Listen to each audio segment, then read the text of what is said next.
साधना। क्या व्यक्ति को बीमार और बेईमान होने से बचाया जा सकता है? कल मैंने एक बात कही थी, योग कराते कराते, every person have every disease in the body. हर व्यक्ति के शरीर में हर रोग पैदा होने की संभावना है। हर व्यक्ति में हर रोग पैदा हो सकता है। यदि योग ना किया तो मोटापा, BP, sugar, thyroid, liver, kidney failure, brain stroke, heart attack, cancer, autoimmune disease, dementia, Parkinson's, Alzheimer हर व्यक्ति में पैदा होने की संभावना है। क्या बताया? हर व्यक्ति बीमार हो सकता है, और यदि योगी संयमी सदाचारी नहीं है तो मौका मिलते ही बीमार हो सकता है। दुराचारी, अनाचारी, व्यभिचारी, नशेड़ी, गंजेड़ी, भंगेड़ी चरित्रहीन हो सकता है। यही तो सबसे बड़ी समस्या है। पूरे शरीर का विलोडन, मंथन हो रहा है। शरीर को मत लो, इसको जितना रगड़ोगे, इस शरीर को जितना निचोड़ोगे, इस शरीर को जितना तपाओगे, एक है शरीर का तप, एक है इंद्रियों का तप, एक है मन का तप। तप आहार में संयम, आहार में तप, विचार में तप, वाणी में तप। एक भी अपशब्द, गलत शब्द अपने मुंह से नहीं निकलना चाहिए। वाणी तो ब्रह्म है, ब्रह्म गवी है, वाक ब्रह्म है। वाणी क्या है बोलो? वाक ब्रह्म। वाणी और व्यवहार की भूल तो हम सुबह से शाम तक 100 बार करते होंगे।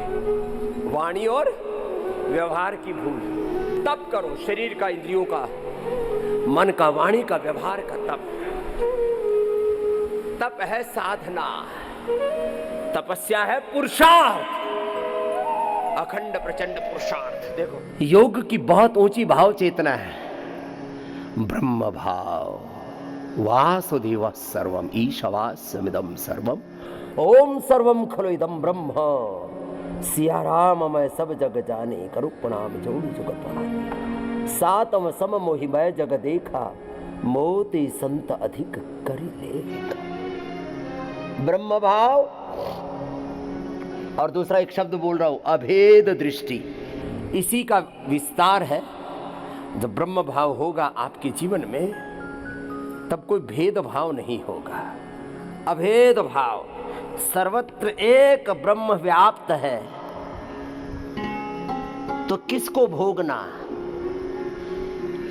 कैसा भोग, कैसी वासना, कैसा झूठ, कैसी बेईमानी, कैसा दुराचार, व्यभिचार, अनाचार, कैसी हिंसा, कैसा ईर्ष्या द्वेष, कैसी छीना झपटी, कैसी असुचिता, कैसे आ सकती है जीवन में विलासिता, कैसे कोई असंतोष पनप सकता है। किसी भी तरह की कोई नकारात्मक वृत्ति पनपेगी ही नहीं। दो शब्द, दो तत्व बड़े ऊंचे हैं सर्वा। एक उदाहरण अपने पूज्य गुरुदेव आचार्य बलदेव जी महाराज जी का, जो नियम उन्होंने बनाए, एक बार भी उन्होंने ऐसे सिर उठा करके किसी के चेहरे की ओर देखा ही नहीं, चरणों की ओर दृष्टि रहती थी। बस पूरे जीवन इस व्रत को निभाया। ब्रह्मचर्य का व्रत, आजीवन नैष्ठिक की दीक्षा थी गुरुदेव की। और ऐसे 10 नियम थे उनके। गुरुकुल में भाइयों का गुरुकुल था, ब्रह्मचारियों का, इसलिए 3 साल से अधिक उम्र की कोई भी बेटी का उस गुरुकुल में प्रवेश नहीं था। एक व्यवस्था है।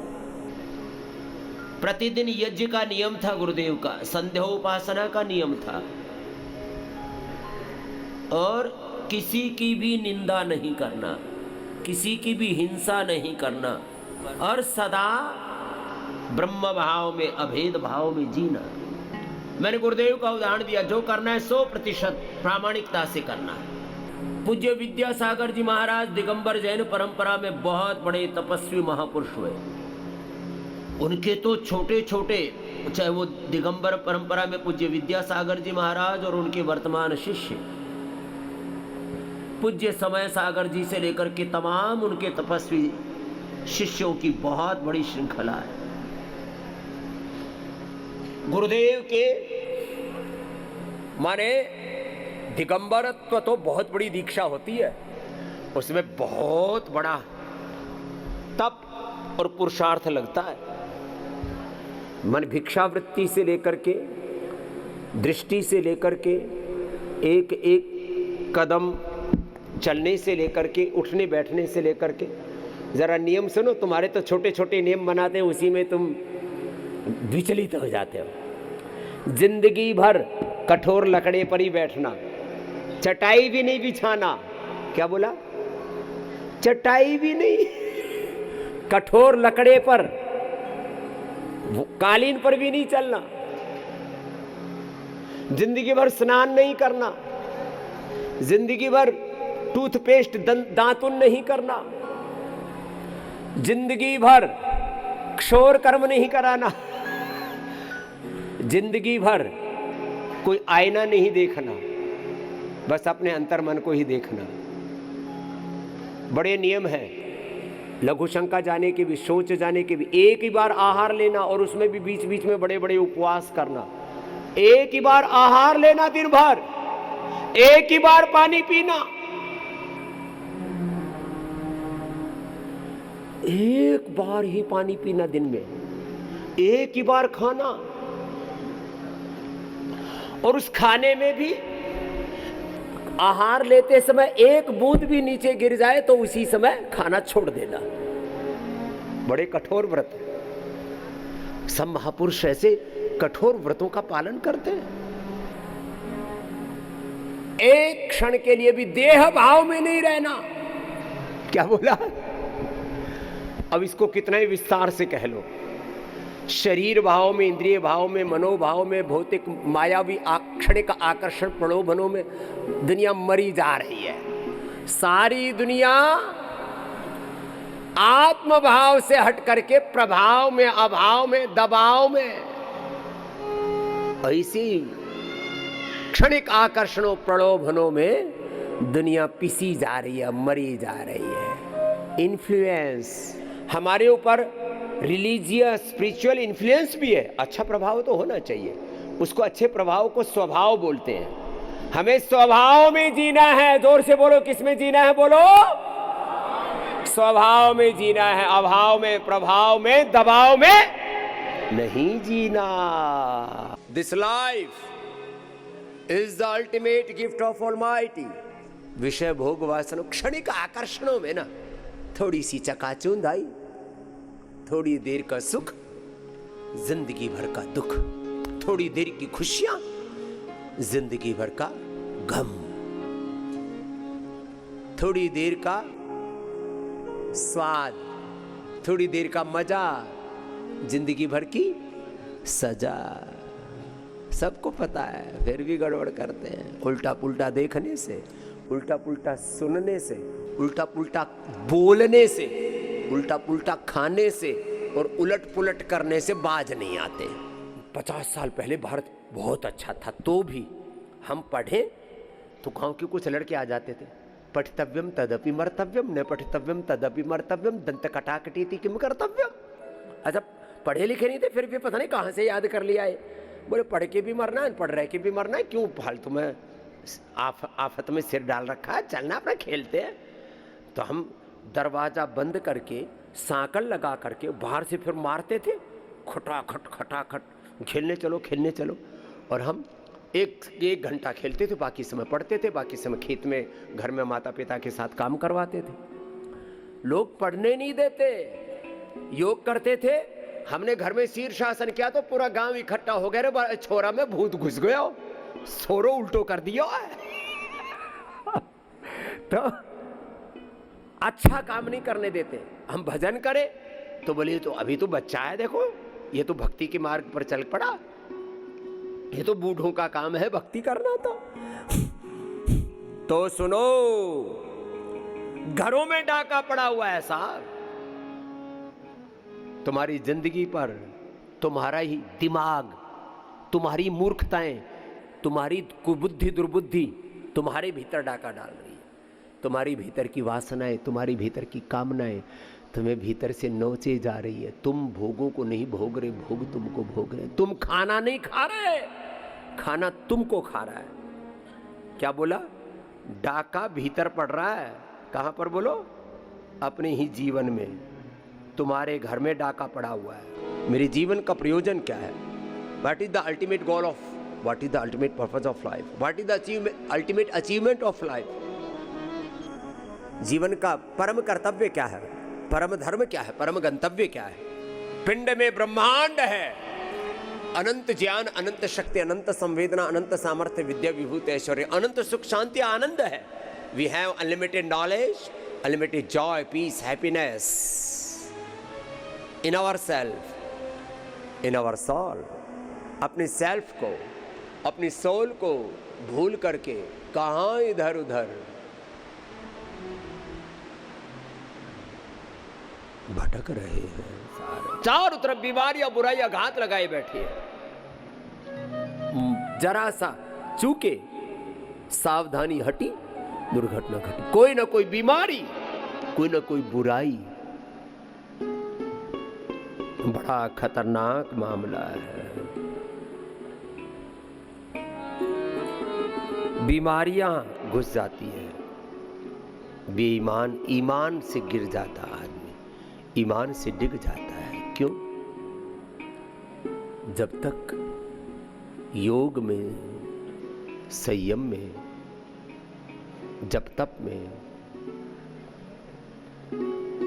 किसी गुरु की शरणागति में, हरि की शरणागति में आत्मा नहीं लगेगा, तब तक ये चारों तरफ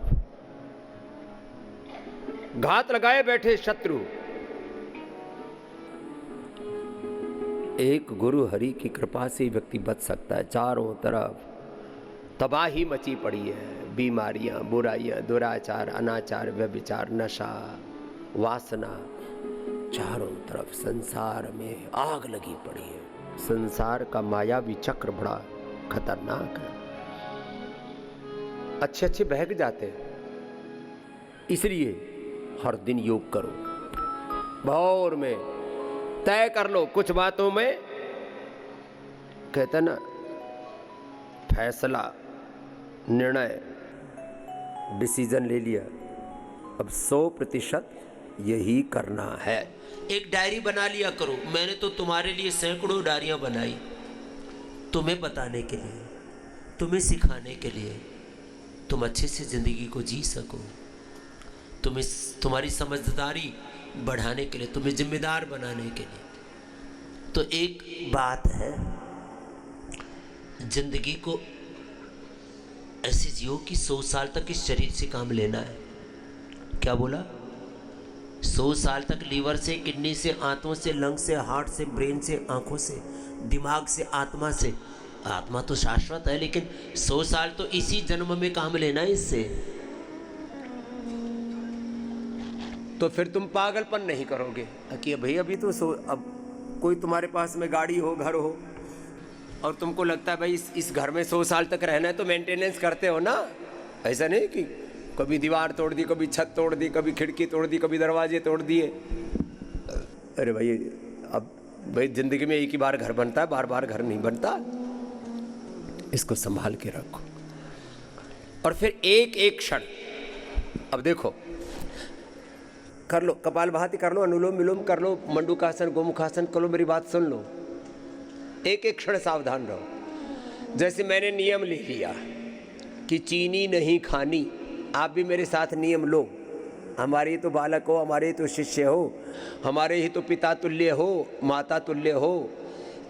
तो मेरे माता पिता तुल्य सब बड़े, और हम उम्र सब हमारे भाई बहन, और सब हमारे बच्चे शिष्य। अरे ये तो एक भाव है। संकल्प ले लो, हमें चीनी नहीं खानी, हमें रिफाइंड ऑयल नहीं खाना, सफ़ेद आटा घाटा का काम है। चाहे वो वैसे गेहूं चावल तो इमरजेंसी में या कभी अपवाद रूप में एक्सेप्शन के तौर पर खाने चाहिए, मिलेट्स खाने चाहिए। हमें synthetic hair care, dental care, skin care, home care, जितने भी सिंथेटिक चीज़ें हैं छोड़ो ना भैया। जो अपने लिए अच्छा नहीं है क्यों उसका लबादा ओढ़ के रखना। तो जीना कैसे है? 100 साल के हिसाब से। और एक एक छोटी छोटी बात का भी ध्यान रखो। थोड़ा थोड़ा करके हमारे भीतर जहर इकट्ठा हो रहा है। थोड़ी थोड़ी बातों से हमारी ऊर्जा नकारात्मक हो रही है।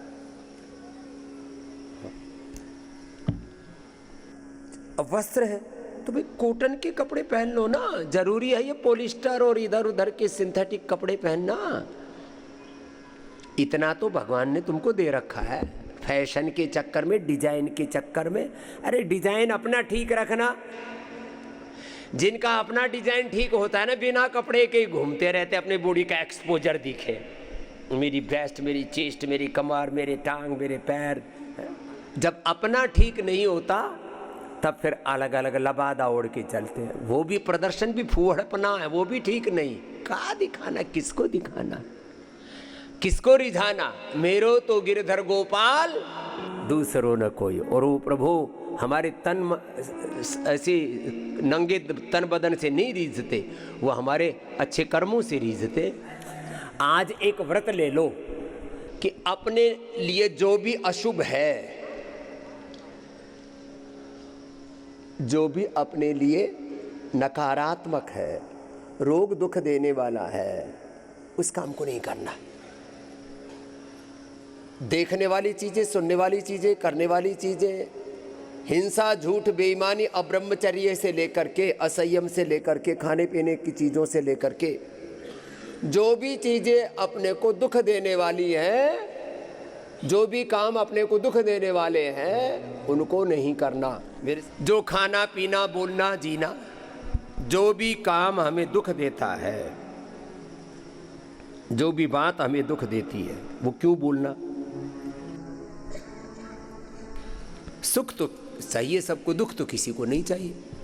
तो जो भी बात अपने को दुख देती है, बहुत सी बातें हमें दुख देती है, बहुत से काम हमें दुखी करते हैं, बहुत सा खाना पीना, कुछ चीजें ऐसी। अच्छा, रील घुमाते रहते हैं, फिर कहते अरे आज तो रात को 12 बज गए, अंगुलियां घुमाते घुमाते एक के बाद दूसरी रील आती रही, देखते रहे, सुनते रहे। फालतू के पचड़े में पड़े हुए हम लोग। स्क्रॉलिंग नहीं करनी है। डिजिटल फास्टिंग, क्या बोला? बोलो जोर से बोलो। डिजिटल, रात को 8 बजे से लेकर के सुबह 8 बजे तक। फिर डेली फास्टिंग। बोले बाबा जी डेली फास्टिंग जिएंगे कैसे? Intermittent fasting.